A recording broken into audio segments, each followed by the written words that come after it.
Bonjour, présentation de la KSL-S par KSL Vapor.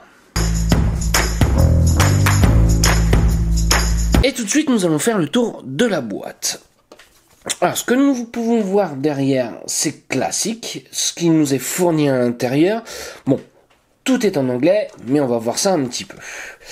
Hop, j'ouvre un petit peu. Donc, vous voyez tout de suite, nous avons la box. Alors là, c'est la version blanc, mais vous avez aussi une version black. Faut savoir que les matériaux utilisés, il va y en avoir 3 exactement. Comme matériaux, il va y avoir de l'acier, du zinc et du Delrin. Donc je continue un petit peu, hop, je la mets de côté et on va voir ce qu'il y a d'autre à l'intérieur. Nous avons une petite carte pour la garantie. Hop, je continue encore un petit peu.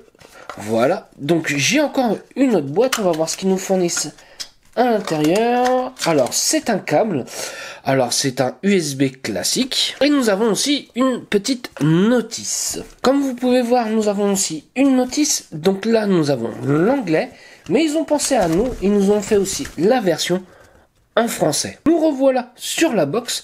Alors tout de suite, petite particularité, ça va être surtout son design.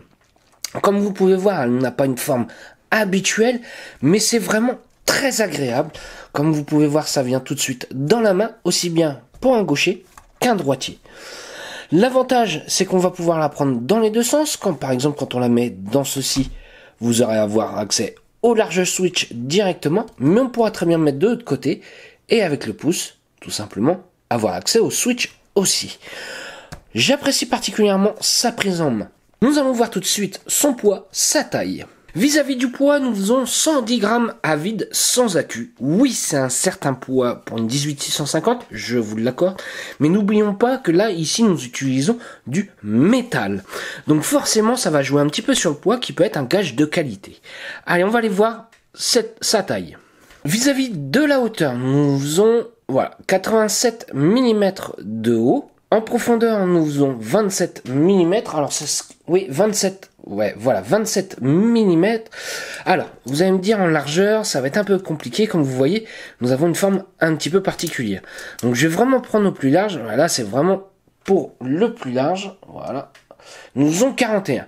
Mais surtout, ce qui va être intéressant, c'est de voir ici, au niveau du connecteur, comme ce que nous allons pouvoir mettre comme atomiseur dessus.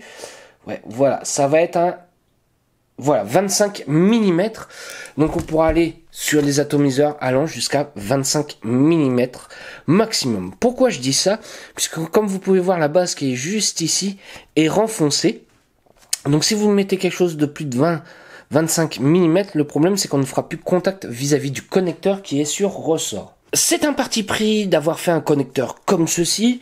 25 mm, je pense que ça laisse largement de quoi mettre ce que l'on veut en atomiseur dessus, donc ce n'est pas forcément gênant en soi. Après, n'oublions pas que nous sommes sur un accu 18650, un seul, donc les atomiseurs par exemple de 28-30 mm, ça ne sert à rien d'utiliser sur ce type de box. Alors je ne sais pas si ça se voit bien à la caméra, sur le blanc ici nous avons un petit effet nacré, alors c'est-à-dire ça va jouer un petit peu sur les couleurs, c'est blanc, ok, mais quand je dis côté nacré, c'est que quand on va la bouger, par exemple au soleil, ce genre de choses, elle va avoir des légers reflets bleus, rosés, ce genre de choses. Nous allons mettre un accu 18650 tout de suite, donc pour ceci, il suffira d'en dévisser la trappe. Alors ce qui est bien, c'est que la trappe, ils nous ont pensé à nous faire, voilà, ici à ce niveau-là, ça ne nous glissera pas dans les doigts, ils nous ont pensé à nous faire une petite gravure dessus. Donc je vais installer un accu 18650.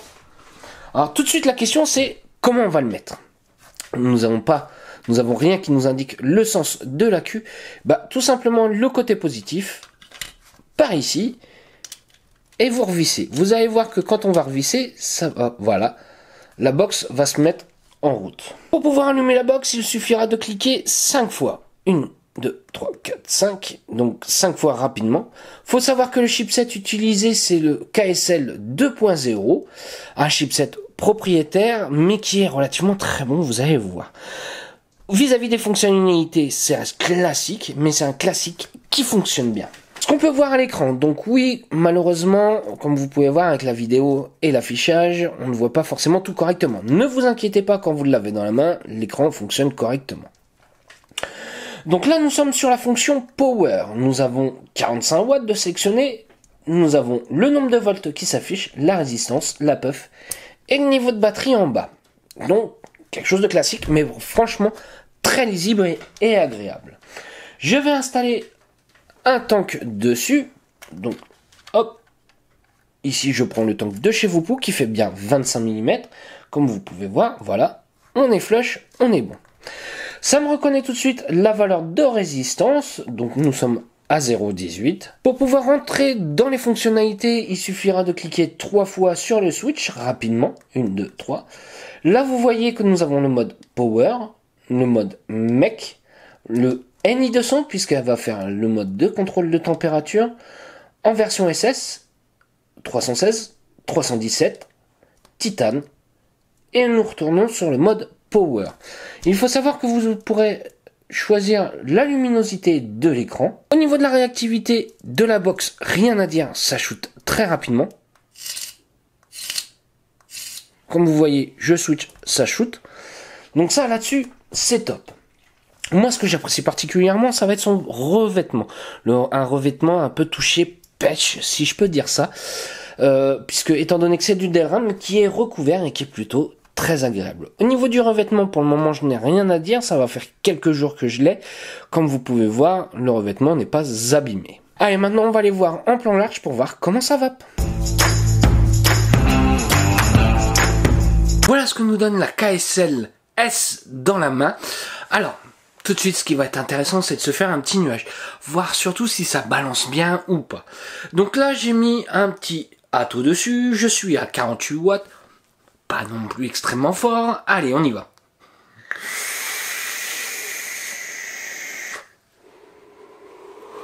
Oui, ça balance bien. Le chipset est tout de suite réactif. Ça, c'est ce que je cherche. La vape est très lisse. Ça, là-dessus, j'ai rien à dire, elle est agréable. Au niveau de la gestion des accus, ça va, c'est correct. Ça ne mange pas trop de batterie d'un seul coup. Quoi que ce soit, vous pourrez régler la luminosité, comme je vous le disais. Moi, ce que j'apprécie particulièrement dans cette box-là, c'est la prise en main. Voilà, la prise en main, elle est juste top. Aussi bien, comme je dis, hop, de ce côté-là, il y a le switch qui tombe dessus. Ou, si on prend de l'autre côté, voilà, comme ceci, on a le switch qui arrive directement sur le pouce. Ce switch est très agréable, il situe très bien la forme dans la main. Niveau compact, je trouve que ça reste compact pour ce type de box là, avec un design un petit peu différent de ce qu'il peut y avoir à l'heure actuelle, et son rapport qualité-prix. Je le trouve relativement très bon, j'ai rien à dire là-dessus. Seul souci que je peux dire, bah après, est-ce que c'est vraiment un souci, c'est vraiment pour titiller là-dessus, c'est le sens de l'accu. Au départ, on ne sait pas comment il faut le mettre. Savoir si on met le positif en haut ou en bas. Ça peut me gêner pour certains qui ne connaissent pas la vape, qui vont peut-être débuter avec ça parce qu'ils l'ont trouvé joli ou ce genre de choses. Ouais. Un petit plus ou un petit moins au niveau de la trappe, ça aurait été sympa. Bon, après, c'est vraiment chipoté sur un petit détail. Est-ce que je l'apprécie? Oui, je l'apprécie particulièrement, surtout pour sa prise en main. Au niveau du toucher, ce genre de choses, oui, je dis, ça fonctionne bien, c'est bien pensé. KSL dans l'ensemble, je vous ai déjà présenté plusieurs de leur matériel, c'est relativement costaud. Voilà, c'est mon petit retour sur cette KSL S de chez KSL Vapor. Si vous avez des questions, j'y répondrai avec un grand plaisir. Je vais vous souhaiter une bonne journée, une bonne soirée ou un bon week-end. Salut à tous.